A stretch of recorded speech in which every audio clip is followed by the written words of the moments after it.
I make no claim to ownership. Harry Potter and the Prince of Slytherin by the Sinister Man Chapter 1. The meeting begins June 28, 1995. 4 days after Little Hang Lytton, the headmaster's office. Harry paused at a conveniently placed mirror just across from the gargoyle that guarded the entrance to the headmaster's office. He was already late, but as the boy was a bit cross with Professor Dumbledore at the moment, he put being presentable ahead of being punctual and so took the time to adjust his green and silver necktie and pat down the few hairs that had slipped out of place. Potter men were known for their famously unruly hair, which was one of many reasons why he was glad he no longer carried that name. Satisfied with his appearance, Hadrian Remus Black, Harry to his friends, his teachers, and pretty much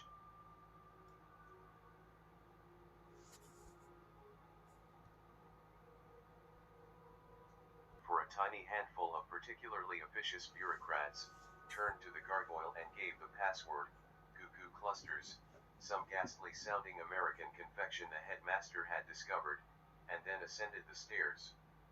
"Come in, Harry," said Dumbledore from inside the office before Harry even had time to knock. The young Slytherin sighed.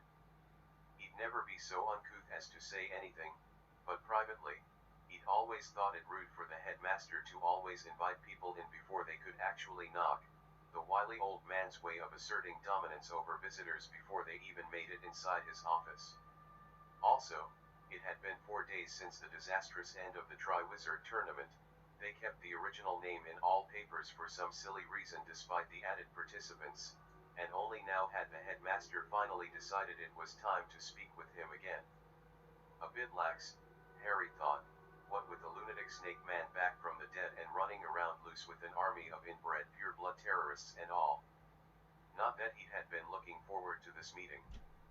Harry had forgiven Dumbledore years before for his indirect role in placing him with the Dursleys, but the Slytherin was still continually annoyed by the headmaster's efforts to get him back on good terms with the family he'd simultaneously been thrown out of and proudly walked away from. And thus, Harry was not surprised by the tableau before him when he opened the door. In the center of the room was Dumbledore, who for once wasn't twinkling madly at Harry but was instead looking quite somber. Indeed, today, the headmaster actually seemed to look his age. For just a second, Harry felt almost concerned, but then he remembered he had reason to be annoyed with the man and suppressed the charitable influence. Bad enough the Dark Lord is back. But for him to use Dumbledore's tournament to achieve it?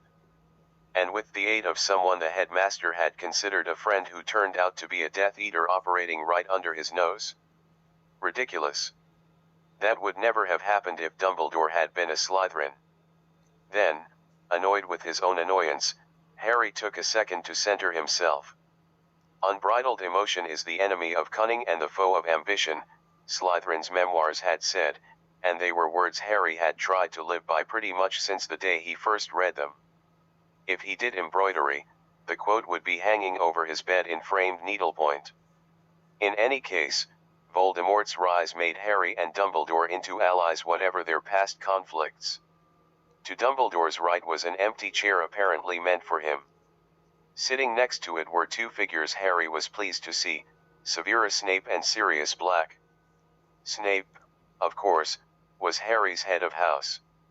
After a rough introduction, Harry and the potions master settled into a truce that eventually blossomed into a relatively warm, for Slytherins, anyway, mentor-apprentice relationship.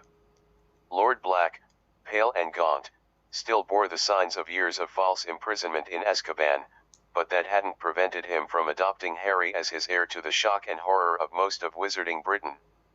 Harry thought his role in successfully springing Sirius out of Azkaban and into a lordship was one of his proudest moments, exceeded only by the monumental task of getting Snape and Black past their adolescent hatred and into an uneasy alliance. It helped that the three of them had mutual enemies. Speaking of whom, to the left of the headmaster's desk sat the Potters, James, Lily, and their son, James Jr., Jim to his friends, the boy who lived to his adoring public, the supreme gid of the universe according to the t-shirt Harry had sent to him for his 13th birthday. Ostensibly Harry's identical twin, the two could easily be told apart by Jim's atrocious hair, his relentlessly Gryffindorish attitude towards life, and the small jagged scar on his left temple that resembled the letter V. Harry had a scar of his own, of course, but one which was generally attributed to falling masonry, a lightning bolt having no apparent connection to the Dark Lord. Or so most people thought. Harry's ancient runes professor knew perfectly well that the lightning bolt scar couldn't have been a better representation of Saulo, the Norse rune of power and victory, if somebody carved it deliberately, but being as cunning as any Slytherin herself, she had hoarded that information, knowledge being power after all. As Harry entered, the Potter father and son turned to look at him with angry glares as characteristic as they were predictable. Honestly, he thought, it's not my fault they both kept trusting the wrong people. Lily Potter didn't glare at her eldest son, but Harry avoided eye contact with her nonetheless. The reasons for the gulf between her and Harry were very different from those separating Harry from his former father and brother, but they were perhaps even more insurmountable. "You're late," said James coolly. "Am I?" Harry replied cheerfully as he took the empty seat. "Actually, I don't recall being given a specific time to be here. Just instructions to come as soon as possible. I went to see how Theo was doing and then came straight away." "That's no excuse." "Yes, thank you, Lord Potter," Harry said even more cheerfully and with the smile he usually reserved for people he thought were too thick for subtlety. "Your observations have been noted. I will endeavor to be more punctual in the future." Then, he turned to the headmaster while his birth father fumed. "Happily, I'm here now." "Headmaster." Dumbledore was uncharacteristically silent for several seconds. Harry crooked an eyebrow. Finally, he spoke. "Before we get to that, tell me, how is young Theo doing?" Harry's smile faltered for a second before reasserting itself. The school's treatment of Theo had been a sore topic with him for some time. While that wasn't Dumbledore's fault, he certainly didn't do much to help. "Theo no name is doing as well as can be expected, sir. I don't know if Sirius has told you, but assuming the final legal hurdles can be worked out, he'll be formally adopting him as Theo Black. Which I think is excellent, because frankly, I've always wanted a brother." Harry fought down the temptation to sneer at Jim with that last dig. After all, he'd been on a campaign for some time now to get all the other Slytherins to sneer less often. Anyway, it was a lie. Like Neville, Theo had already been his brother in every way that mattered for years. Of course, there was that brief interval when Harry actually thought that he and Jim, but no, that was over and there was no sense brooding over it. Jim snorted. "You snakes deserve each other," he muttered. "You can get matching dark marks." Harry rolled his eyes. Apparently, the other boy was still upset at what happened in the graveyard at Little Hang Lytton, even though Harry's Slytherin cunning had saved both their lives after Jim's Gryffindor hero complex had once again led them into disaster. "Typical, really." Sirius growled audibly in response to Jim's dig, and James tensed in response. Luckily, before the wands came out, Dumbledore snapped. "Enough. All of you. The time for this dissension is past. The Dark Lord has returned, a fact the Ministry of Magic refuses to acknowledge. Voldemort is drawing his Death Eaters to his side even as we speak. Things have changed." Dumbledore's voice broke on that last word, surprising everyone present who had always considered the headmaster a monument of self-control. "As part of that, Jim, you will cease this constant badgering of your brother and of the other Slytherins. While it is true that Slytherin House has always had strong ties to the Dark Lord in the past, I cannot deny what Harry has done to persuade many of his housemates and even their families to reject Voldemort now.